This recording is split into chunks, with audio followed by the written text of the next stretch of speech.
En 1940, Coventry pleure ses morts, victimes de la bataille d'Angleterre. Leur tombe commune porte la marque de la détermination du peuple britannique tout entier qu'exprime le Premier ministre Winston Churchill. If the people were asked to cast their votes as to whether a convention should be entered into to stop the bombing of all cities, an overwhelming majority would cry, no, we will mete out to the Germans the measure, and more than the measure, they have meted out to us.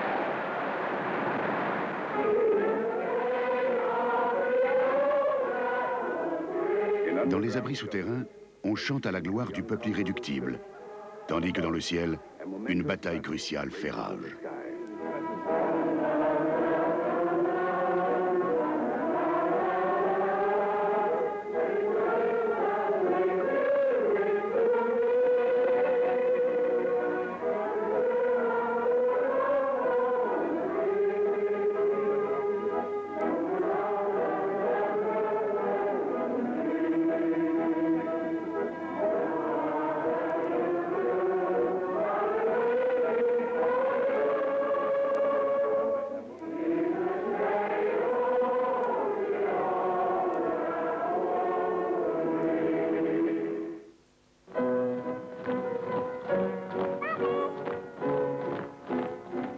L'été 1939 tire à sa fin.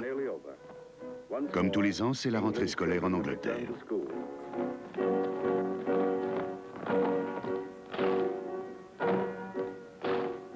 Les jeux de guerre n'ont pas encore commencé. En août 1939, la Grande-Bretagne commence à comprendre que c'en est fini de la paix incertaine, négociée à Munich. Le gouvernement s'est engagé à soutenir la Pologne menacée et les Anglais, à qui l'on avait promis la paix, doivent maintenant se préparer à la guerre. Mais rien ne peut ébranler leur flegme légendaire. Pas même la rumeur de l'avancée des forces du Reich vers la frontière polonaise. Les Britanniques savent que le conflit est inévitable, mais pour la plupart d'entre eux, la vie continue comme avant. De ses compatriotes, Winston Churchill dira « Ce qu'il y a de surprenant chez les Britanniques, qui n'ont pas subi d'invasion depuis près de 1000 ans, c'est que plus le danger se rapproche, plus ils sont calmes. »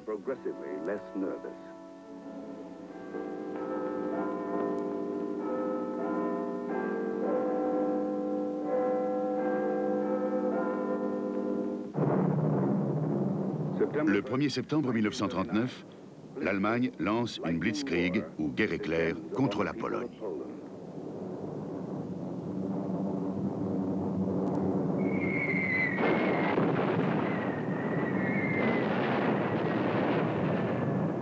C'est la première fois que la Luftwaffe attaque directement une population civile.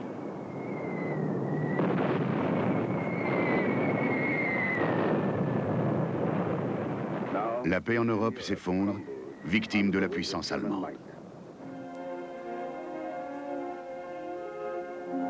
Pris de court et désespérés par cette invasion sans précédent, les Polonais seront vite vaincus.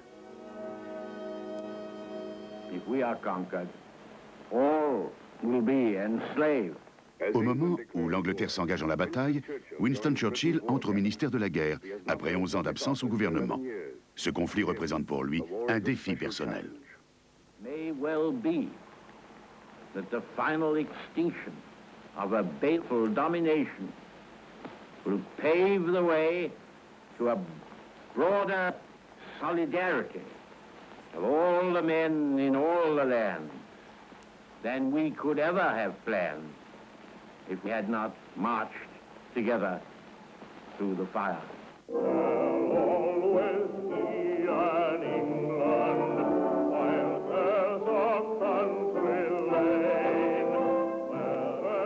Le 4 septembre, le corps expéditionnaire britannique part pour la France. Et Churchill déclare « Heureusement, l'Angleterre possède une génération de jeunes gens prêts à prouver qu'ils sont dignes de son grand passé. »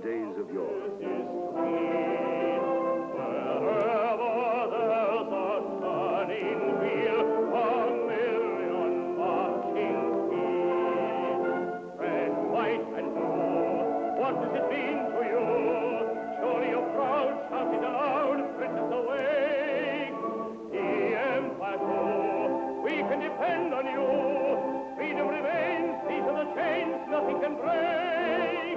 There'll always be an England. 21 ans auparavant, les Anglais étaient revenus d'une semblable expédition. Et voilà qu'ils partent à nouveau.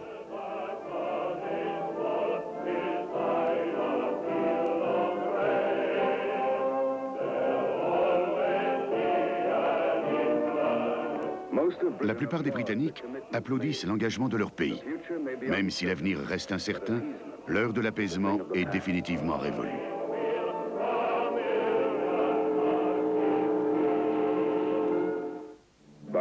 En mai 1940, les Britanniques n'ont pas encore affronté l'ennemi. Après 8 mois d'une longue attente, Hitler a enfin rassemblé ses forces pour lancer sa grande offensive à l'ouest. Le moment est venu. La Norvège et le Danemark viennent de capituler. Reste anéantir l'armée britannique, conquérir la Belgique, la Hollande et la France. Depuis les côtes françaises, les Allemands attaqueront l'Angleterre, quitte à s'embarquer si nécessaire. Le 10 mai, la grande avancée vers l'ouest est lancée. 89 divisions allemandes traversent les frontières hollandaises et belges. L'invasion, tant redoutée des Pays-Bas et de la France, a commencé.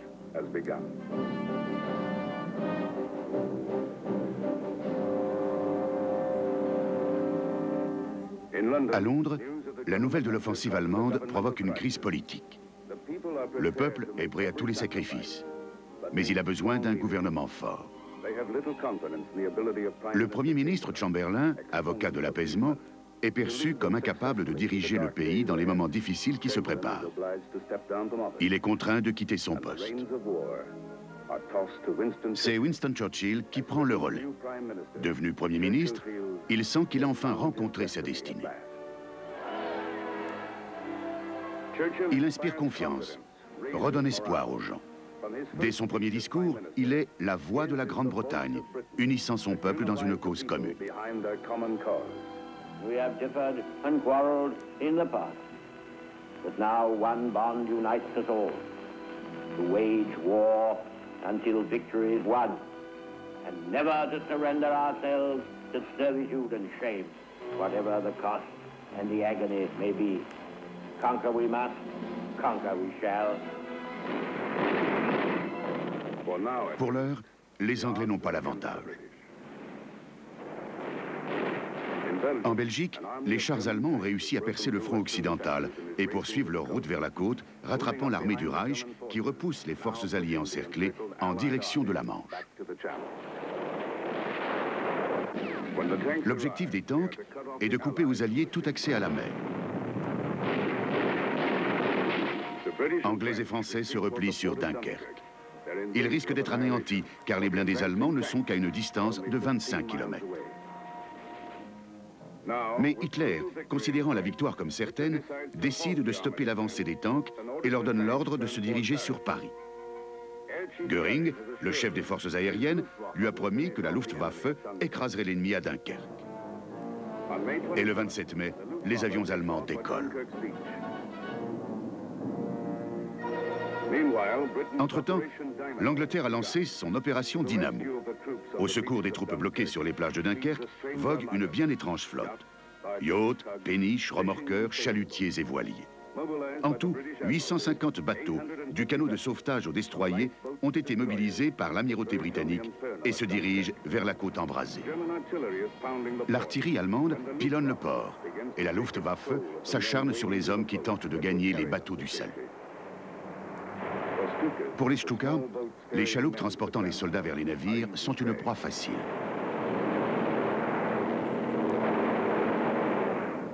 Les Allemands font tout pour empêcher l'évacuation.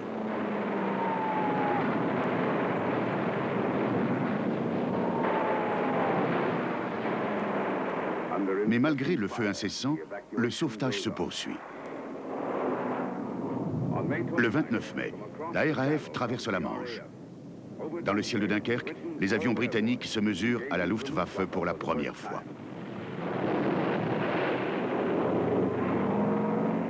Tandis que le combat fait rage dans les airs, en mer, l'évacuation continue. Pendant 6 jours, la RAF mène une lutte acharnée.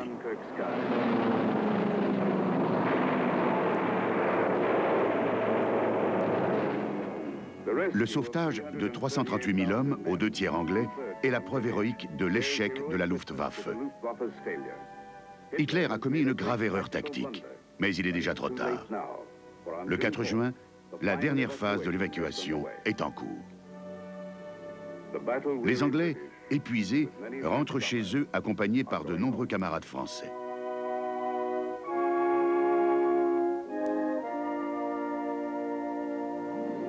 Les soldats sont de retour. Ils ont dû abandonner leurs armes et leur équipement, mais ils sont saufs. Ils en ont réchappé pour mieux retourner au combat. Ils ont survécu à cette épreuve et tous, Anglais et Français, ont le sentiment d'avoir gagné une bataille. C'est grisant de se dire qu'on fait partie des 338 000 hommes évacués au nez et à la barbe d'Hitler.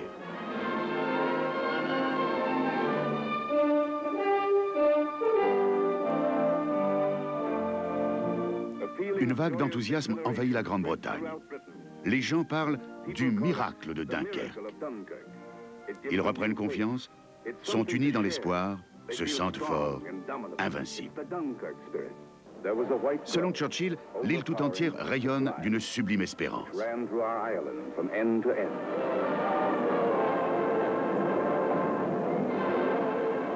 Le peuple anglais a fait de cette défaite une victoire, et Churchill est contraint de lui rappeler qu'on ne gagne pas une guerre à force d'évacuation. Le 14 juin, Paris est occupé et la nuit s'abat sur la ville de lumière. Elle s'abattra bientôt sur la France entière. Et cette tragédie projette son ombre sur la Grande-Bretagne qui se retrouve seule. And now it has come to us to stand alone in the breach and face the worst that the tyrant's might and enmity can do. What General Weygand has called the Battle of France is over. The Battle of Britain is about to begin. Upon this battle depends the survival of Christian civilization. Upon it depends our own British life and the long continuity of our institutions and our empire. L'attaque étant imminente, les enfants sont évacués à la campagne. Pendant ces journées d'attente, Churchill exhorte ses compatriotes. Courage, soyez braves et ayez le cœur vaillant. The whole fury and might of the enemy must very soon be turned on us. Hitler knows that he will have to break us in this island or lose the war.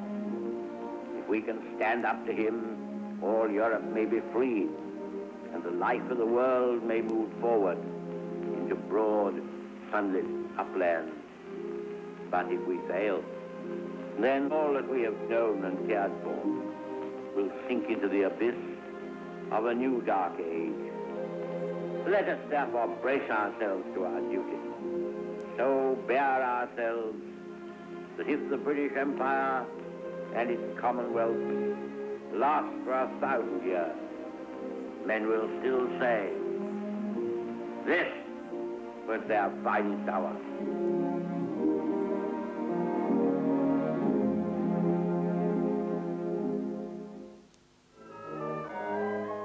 Les Allemands ont dévasté un continent. Sur terre, ils auraient pu détruire l'armée anglaise en une semaine. Mais la Manche, ce bras de mer de 35 km de large, constitue pour eux un obstacle déconcertant. Ils sont plus à l'aise dans les combats terrestres, et Hitler déteste la mer. Il voudrait éviter l'invasion et lance ce qu'il appelle un dernier appel au bon sens des Anglais, en leur demandant de capituler pour éviter toute effusion de sang. Nous sommes le 20 juillet. La réponse de la Grande-Bretagne dictera la décision d'Hitler. Can you doubt what our policy will be? We are resolved to destroy Hitler and every vestige of the Nazi regime. We will never parley. We will never negotiate with Hitler or any of his gang. We shall fight him by land. We shall fight him by sea. We shall fight him in the air until, with God's help, we have rid the earth of his shadow. L'Angleterre a répondu aux fureurs. Maintenant, elle se prépare à résister à l'envahisseur. Des centaines de milliers de volontaires s'engagent pour défendre leur île contre l'ennemi, qui n'est qu'à 35 km. Les usines sont réquisitionnées. Des mères de famille jusqu'aux hommes d'affaires, le pays tout entier participe à cet effort, à cette course contre la montre. Les pertes subies à Dunkerque ont en effet pratiquement désarmé l'Angleterre.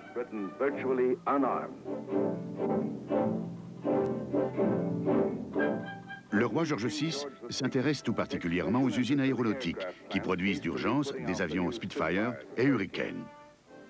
Les escadrons de chasse ne sont pas assez puissants et la défense du pays repose avant tout sur les avions et les pilotes de la RAF. En juillet, la chasse dispose d'à peine plus d'1 millier de pilotes entraînés et prêts à combattre. Il en faut plus et le temps presse. C'est d'eux seuls, pour le moment, que dépend le destin de l'Angleterre.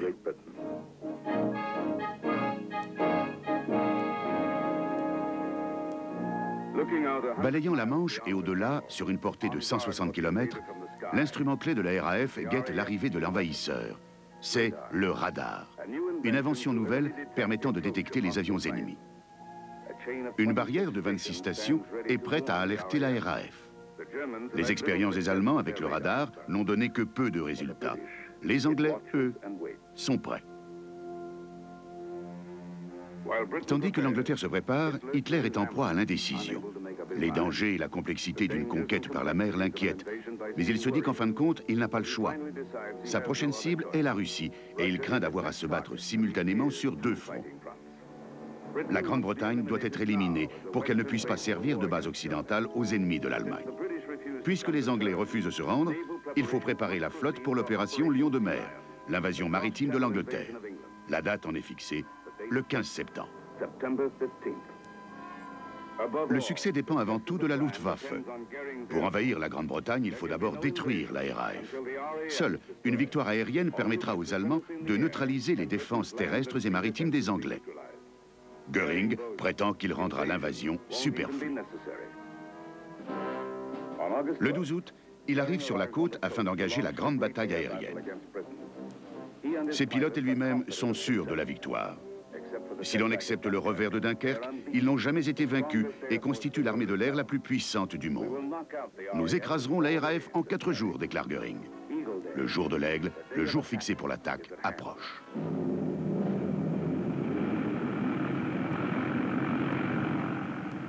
Des raids préliminaires sur des convois britanniques n'ont pas réussi à entraîner la RAF dans une bataille dont l'issue aurait été incertaine, la Luftwaffe ayant 3 fois plus d'avions. Göring sait que la chasse réserve ses forces pour la grande attaque. Il doit détruire la RAF sur terre et dans le ciel. Le premier jour, les cibles sont les bases aériennes, les installations de la RAF, et ce pourquoi l'Angleterre tremble le plus, ses radars. 5 stations sont touchées. Puis, les terrains d'aviation de la côte, à Manston, Hawking et Lympne.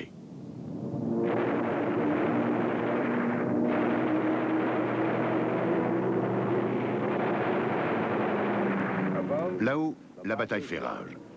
Maintenant, c'est au tour des Spitfire et des Hurricane de montrer ce qu'ils savent faire à la Luftwaffe.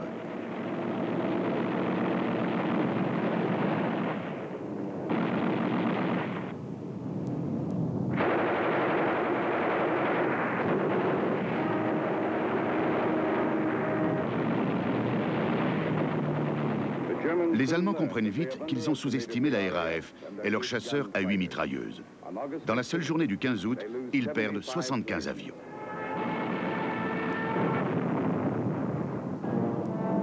En désespoir de cause, Göring décide d'avoir recours au nombre. Sans se préoccuper du coût, il envoie chaque jour 1000 appareils contre la RAF.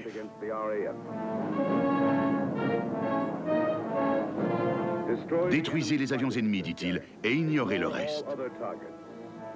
Le reste inclut le radar, dont il ne comprend pas l'importance. Le 24 août, les Anglais détectent l'arrivée des avions ennemis. L'alerte et le contrôle au sol sont les clés de leur défense. La RAF sait toujours quand et où vont arriver les Allemands. À la poursuite d'une autre cible, la Luftwaffe survole sans y prêter attention les stations de radar anglaises. Celles-ci n'ont été bombardées qu'une seule fois et sont maintenant presque toutes à nouveau en état de marche, symbole de l'erreur de Göring. C'est le branle-bas de combat. Un millier d'avions allemands se dirigent vers les bases aériennes de Hornchurch, Croydon et Biggin Hill. Westmaling se fait pilonner. Une fois de plus, la chasse anglaise part à l'attaque de l'ennemi.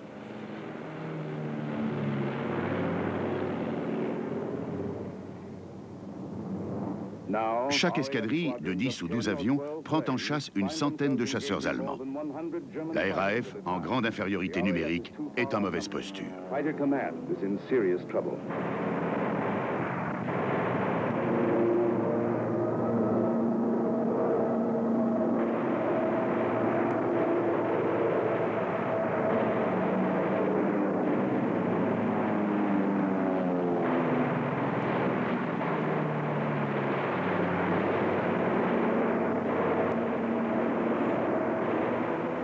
Jour après jour, les pertes de la RAF augmentent. Les cibles, usines aéronautiques, postes de commandement, bases aériennes, ne sont plus protégées. Dans le ciel, même si les pertes allemandes sont lourdes, la RAF faiblit.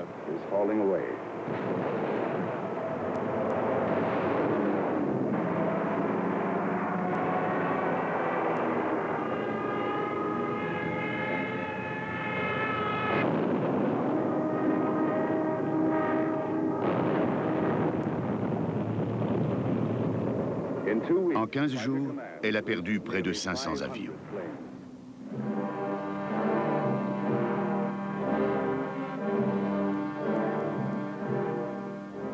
Plus de 200 pilotes ont péri. La RAF vit son heure la plus noire.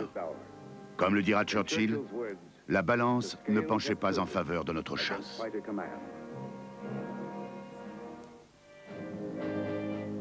En août 1940, pendant la bataille d'Angleterre, la RAF perd plus d'avions que les industries ne peuvent en produire.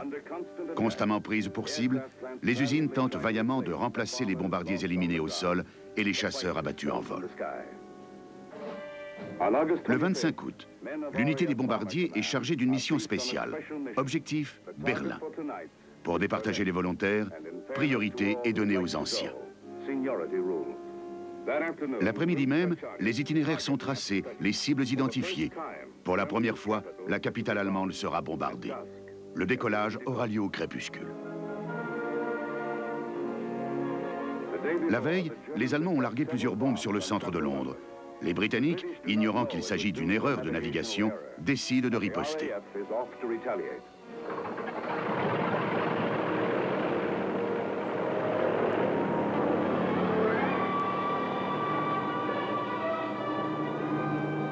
Deux escadrilles de 81 bombardiers décollent pour Berlin.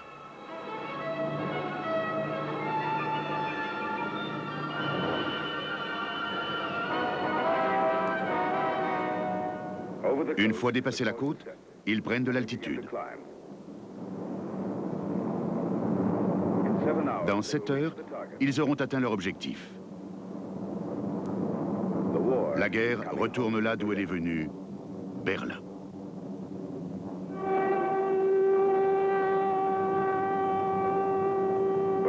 Les sirènes de cette première alerte aérienne prennent la ville au dépourvu.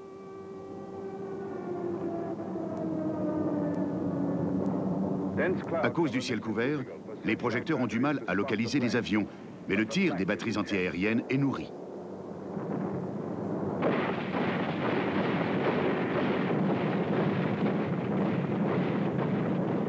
Toujours à cause des nuages, les Anglais n'atteignent que la moitié de leur cible. 8 zones industrielles sont touchées.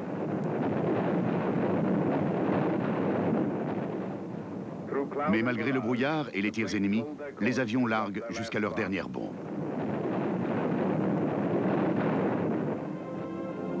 Et maintenant, intacts, ils font demi-tour. Ils n'ont pu faire que des dégâts limités, mais dans la même semaine, ils reviendront 4 fois. Ils ont parcouru 1800 km et lorsqu'ils atterrissent, c'est déjà le matin.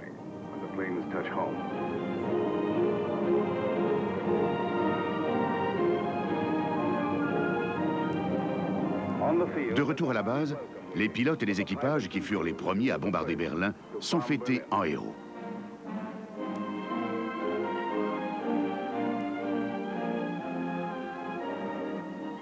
Avant de prendre leur petit déjeuner et d'aller se reposer, ils doivent d'abord répondre aux questions d'un officier des renseignements. Well, how'd you get on? Pretty well, so we got the target all right. Good. Let's have a rough idea of the immediate grade report. First of all, what time did you bomb? Actually at 23:59, sir. Did you drop all your bombs? Yes, we put them down in one stick. We got mixed up a bit with a lot of egg on the way. It's pretty sticky. And the searchlights didn't look too good on the way in, just north of Berlin. And what do you think of it, Keith? Well, I think Jerry definitely had it this time. Certainly was a wizard praying. À Berchtesgaden, Hitler enrage et crie vengeance. Bien que la chasse anglaise soit sur le point d'être vaincue et que l'invasion soit proche, il ordonne à Göring de cesser de combattre la RAF et d'envoyer ses avions sur la capitale ennemie. Il faut bombarder Londres, déclare-t-il, jusqu'à ce que toute résistance soit brisée. C'est un tournant dans la bataille d'Angleterre. 7 septembre. Les cibles des bombes ne sont plus les bases aériennes et les usines, mais Londres et ses habitants.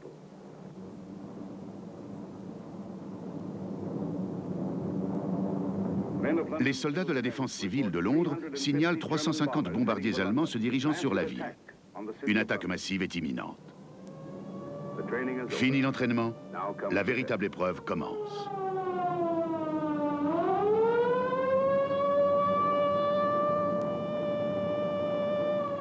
La première alerte est donnée par un bel après-midi ensoleillé.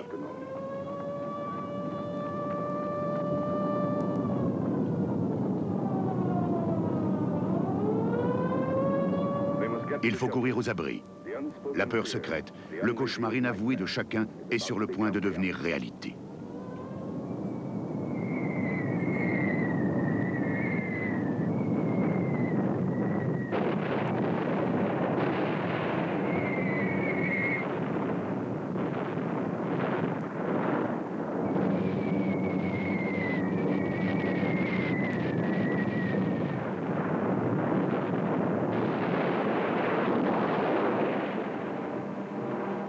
L'attaque se poursuit jusqu'au lendemain.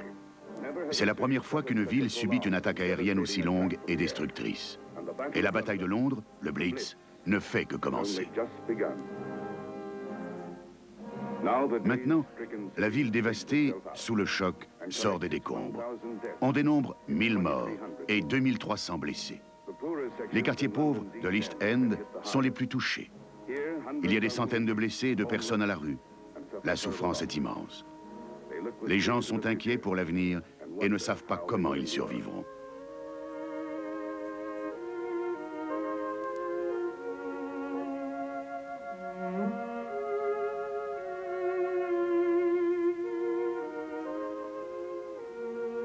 Mais ce sont des Londoniens. Ils apprendront à survivre.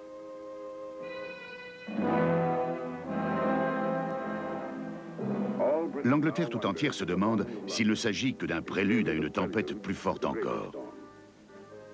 La nation est en état d'alerte, prête à affronter l'envahisseur. Churchill s'adresse au pays. We await undismayed the impending assault.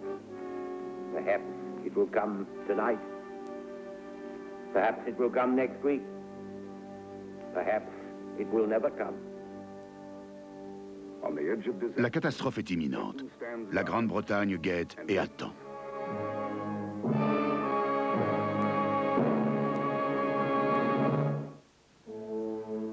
Londres, septembre 1940, pendant le Blitz. L'invasion n'a pas encore commencé. Mais jour après jour, la Luftwaffe s'en prend aux habitants de Londres. Et jour après jour, les Londoniens se relèvent des ruines de ce qu'ils appelaient autrefois leur maison. L'épreuve, partagée, efface les différences de classe et rapproche les gens de tous bords. Des cendres et de la mort naît une force irréductible, la volonté collective de résister jusqu'au bout.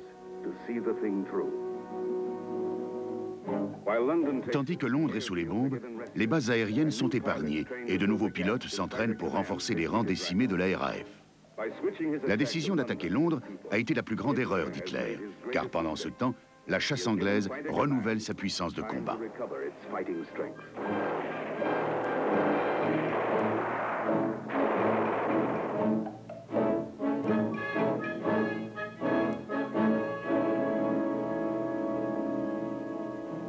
« 11 septembre. Dans les bases navales allemandes, l'invasion de l'Angleterre se précise. Tout est quasiment prêt. On n'attend plus que le signal d'Hitler pour lancer l'attaque, prévue pour le 21 septembre. Mais les nazis ignorent que les avions de reconnaissance britanniques ont photographié leur flotte.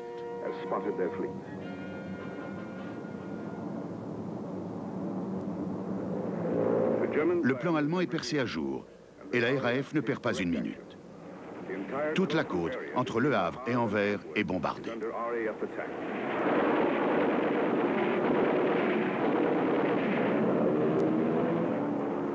Les avions pilonnent les bases navales d'Ostende, Dunkerque, Boulogne et Calais, d'où doivent partir les navires transportant les Allemands vers l'Angleterre.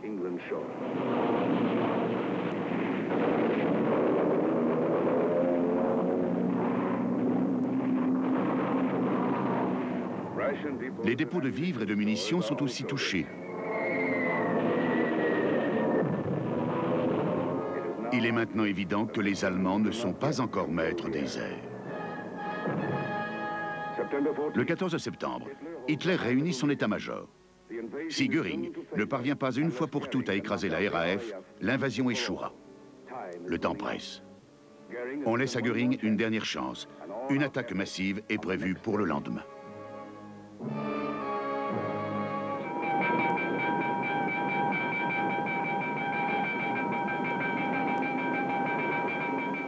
Les radars anglais ont repéré une importante formation d'avions allemands en route pour Londres.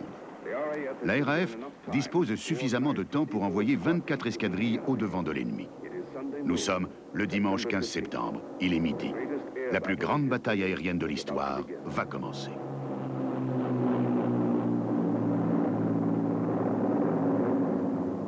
L'alerte radar permettra aux avions anglais d'intercepter les Allemands avant qu'ils n'atteignent Londres.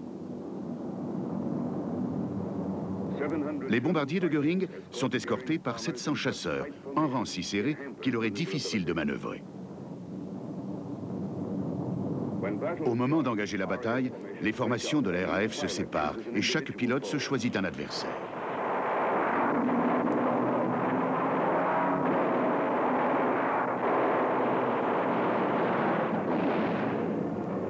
Les Allemands sont pris de vitesse et moins libres dans leurs manœuvres.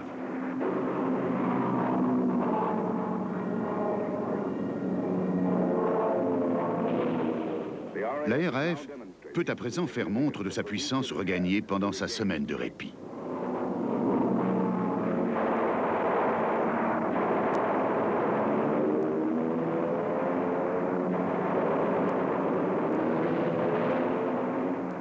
« 200 duels aériens ont lieu, dont la RAF gagne la plupart.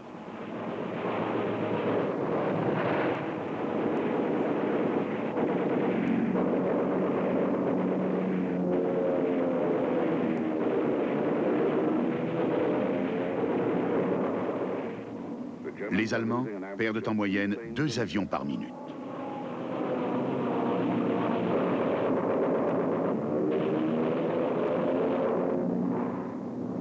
Tout l'après-midi, la Luftwaffe s'obstine. Elle a, ironie du sort, atteint son but. Attirer la RAF dans un combat aérien au-dessus de Londres.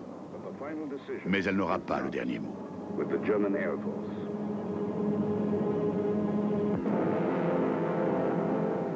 Une invasion ne peut se faire de nuit. Et de jour, les nazis ont été battus à 2 contre 1. La toute-puissante Luftwaffe est vaincue et les rêves de victoire aérienne de Göring s'effondrent.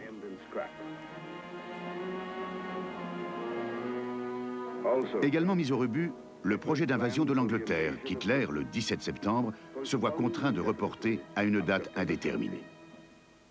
Maintenant, les bombardiers allemands viennent de nuit, toutes les nuits, et les chasseurs de la RAF ne sont pas équipés pour les intercepter.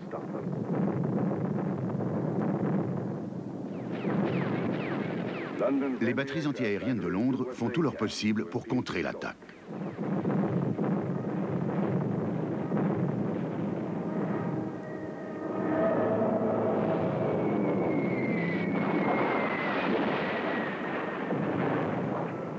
Puisqu'il doit renoncer à son plan d'invasion, Hitler veut terroriser la population, la démoraliser et la contraindre à réclamer la paix. C'est Londres tout entière qui est prise pour cible, et les raids durent entre 10 et 14 heures chaque nuit.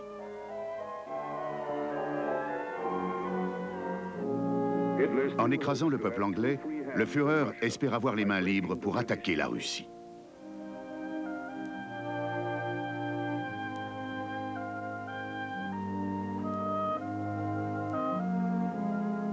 À mesure que le nombre de victimes augmente et que les blessés sont évacués, Londres montre à Hitler que même s'il peut briser un peuple physiquement, il ne peut briser sa volonté.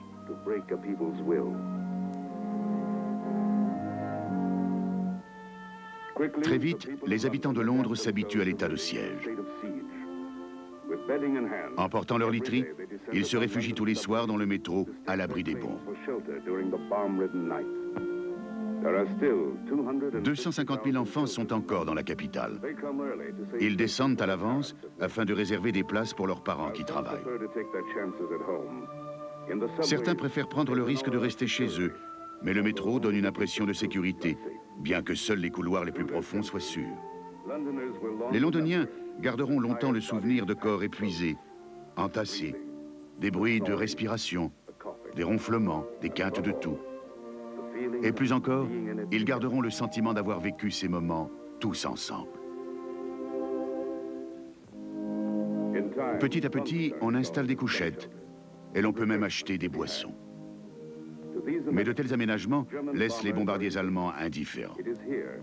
C'est ici, dans les abris publics de Londres, que le courage et l'endurance des gens est le plus rudement mis à l'épreuve. In one more minute, the lights will be dim. Now hurry along and get to bed, tuck yourself up well. Good night, everybody. Good night. Nuit après nuit, pendant les mois de septembre, octobre et novembre, les bombardements continuent. Les gens gardent leur crainte pour eux et s'aperçoivent soudain qu'ils n'ont plus peur.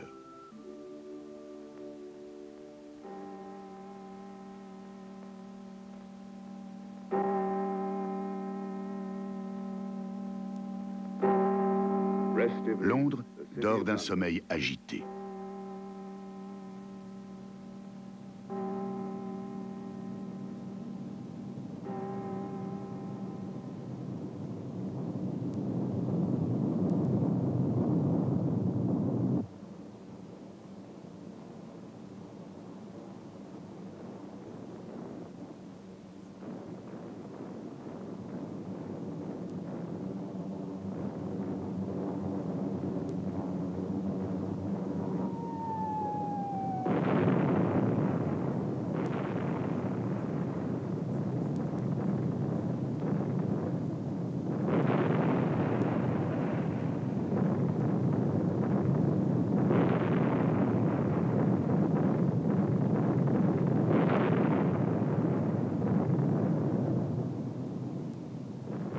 C'est pareil tous les soirs.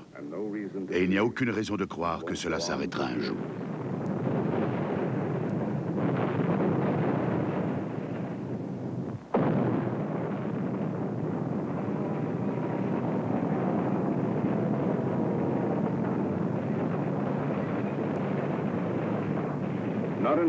Ce n'est qu'en juin 1941, quand Hitler se tournera vers la Russie, que les incendies de Londres diminueront. Et tout au long de ces mois difficiles, la voix de Winston Churchill redonne courage et volonté aux Britanniques. What Hitler has done is to kindle a fire in British hearts which will glow long after all traces of the conflagration have been removed. He has lighted a fire which will burn with a steady and consuming flame until the last vestiges of Nazi tyranny have been burnt out of Europe, and until the old world and the new can join hands to rebuild the temples of man's freedom upon foundations which will not easily be overthrown.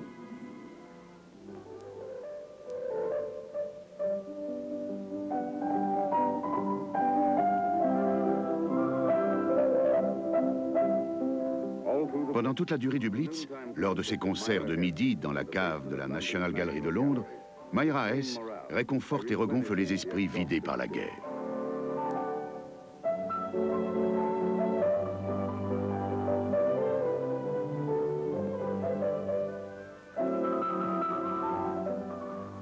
Après un bombardement particulièrement destructeur, les visites surprises du roi et de la reine sont un réconfort apprécié. La famille royale n'est pas forcée de rester à Londres, mais elle le fait, comme pour partager le sort de son peuple. Avant de se terminer en mai 1941, le Blitz aura tué plus de 40 000 personnes. Les Allemands sont surpris par la capacité des Anglais à supporter autant d'épreuves sans céder. Mais la pensée de céder n'a tout simplement jamais effleuré l'esprit de ces derniers.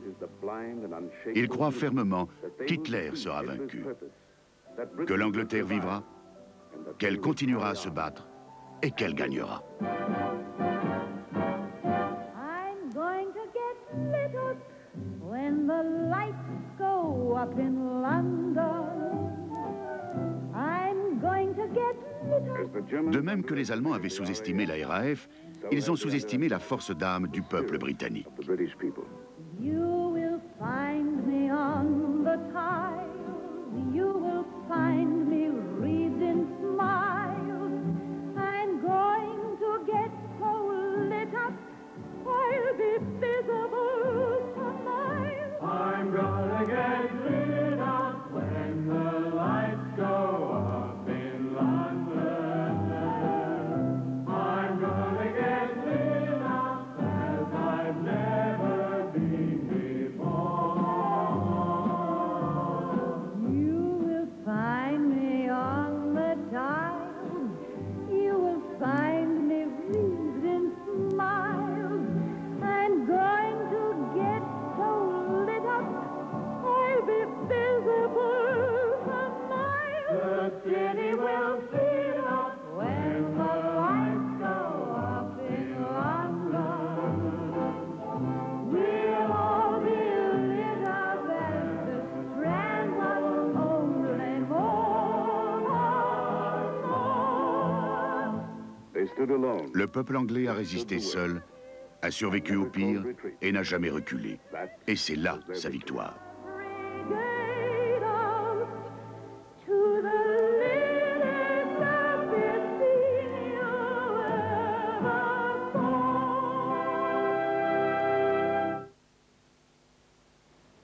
We will go forward. En 1941, le lieutenant de vaisseau Laurence Olivier exhorte son pays à prendre l'offensive. We will attack. We will smite our foes. We will conquer.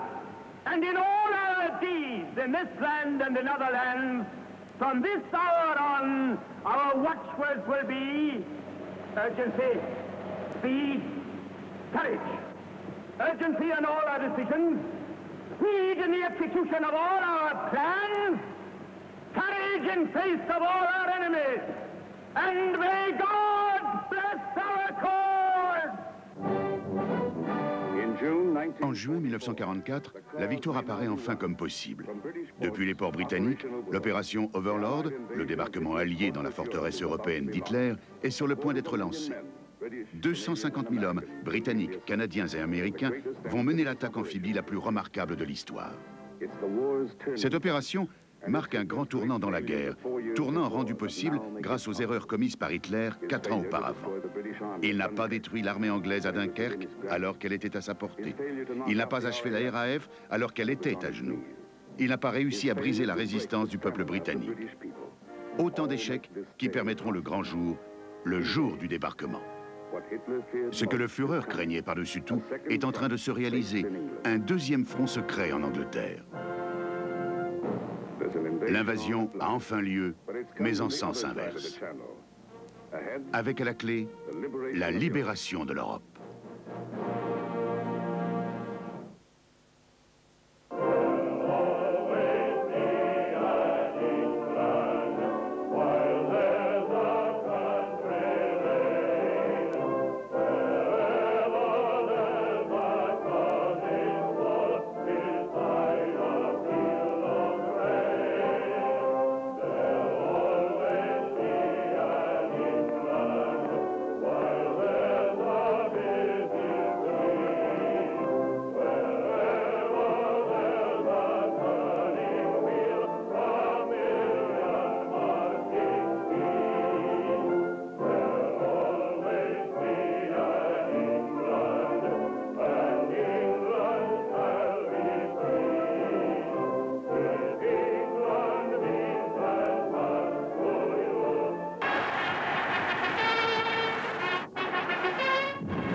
1936.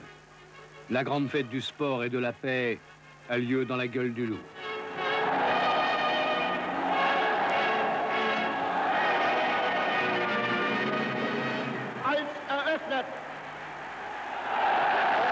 Le monde refuse de voir qu'il court à la catastrophe. Pourtant, le lever de rideau a déjà eu lieu, en Espagne.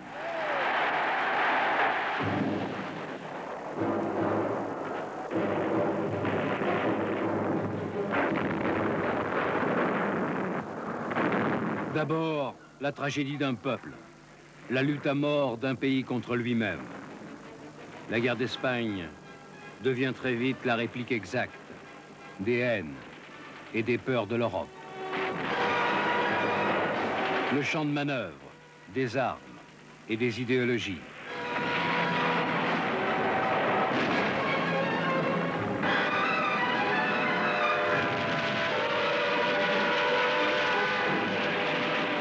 La guerre d'Espagne résonne aujourd'hui comme un signal d'alarme, inutile.